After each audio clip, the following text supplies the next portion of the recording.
அரசு ரப்பர் கழக தொழிலாளர்களின் வேதனைகள் விடியா திமுக அரசின் செவிகளுக்கு எட்டட்டும். குமரி மாவட்டம் கீரிப்பாறையில் அரசு ரப்பர் கழக தொழிற்கூடம் உள்ளது. தொழிலாளர் சட்டங்கள் வரையறுத்துள்ள அடிப்படை உரிமைகள் கூட விடியா திமுக ஆட்சியில் இங்கு பணி செய்யும் தொழிலாளர்களுக்கு மறுக்கப்படுகிறது. 1984 ஆண்டு அக்டோபர் மாதத்தில் புரட்சி தலைவரின் ஆட்சியில்தான் அரசு ரப்பர் கழகம் என அமைக்கப்பட்டது. அதன் ஒரு அங்கமாகவே கீரிப்பாறை பகுதியில் அரசு ரப்பர் கழகத்தின் தொழிற்கூடமும் அமைக்கப்பட்டது. இங்கு பணி செய்யும் தொழிலாளர்களுக்கு குறைந்தபட்ச அடிப்படை தேவைகள் கூட விடியா திமுக ஆட்சியில் நிறைவேற்றப்படவில்லை.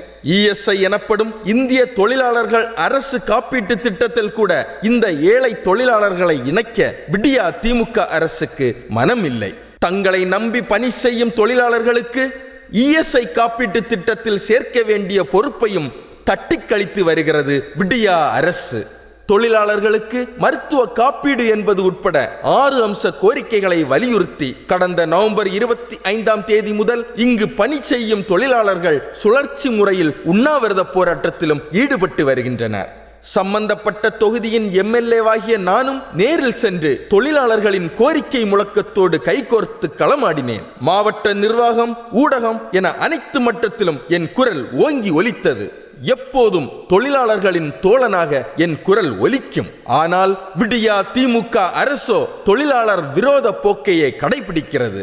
கீரிப்பாறை அரசு ரப்பர் கழக தொழிற்கூடத்தில் அவர்களது வேலையின் ஒரு அங்கமாக பாலை ஆசிட்டில் உறைய வைப்பார்கள். அதை எடுத்து ரப்பர் ஷீட்டாக அடிக்கும் போது கை கால்களில் பட்டு பாதிப்பு ஏற்படுகிறது. நச்சுத்தன்மை கொண்ட ரசாயன சூழலில் பணி செய்யும் தொழிலாளர்களுக்கு கால் பாதங்களில் புண், மூச்சு திணறல், கண் பாதிப்பு போன்றவை ஏற்படுகிறது.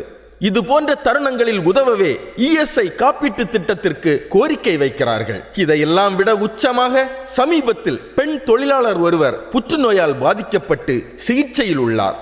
அவருக்கு காப்பீட்டு திட்டம் இல்லாததால் அனுபவிக்கும் துயரம் புற்றுநோயின் ரணத்தை விட கொடூரம். விடியா திமுக அரசோ தொழிலாளர்களை இஎஸ்ஐ திட்டத்தில் சேர்க்கவில்லை. மாறாக கீரிப்பாறை தோட்ட மருத்துவமனையை கை காட்டுகிறது. அங்கோ மருத்துவர் பணியிடமே நிரப்பப்படவில்லை.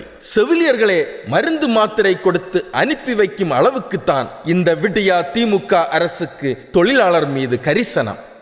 புற்றுநோயால் பாதிக்கப்பட்ட ரப்பர் தொழில் கூட ஏழை பெண் தொழிலாளிக்கு சிகிச்சைக்கு உதவி, இஎஸ்ஐ திட்டத்தில் தொழிலாளர்கள் சேர்ப்பு, தொழிற்கூடத்தில் பணி செய்யும் தற்காலிக பணியாளர்களை நிரந்தரம் செய்தல் என்பது உட்பட அனைத்து கோரிக்கைகளும் வெல்லட்டும். அதுவரை என் முன்னெடுப்புகள் தொடரும்.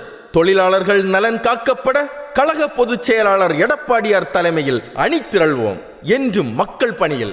என் தளவாய் சுந்தரம், எம்எல்ஏ, கழக அமைப்பு செயலாளர், முன்னாள் அமைச்சர், குமரி கிழக்கு மாவட்ட கழக செயலாளர்.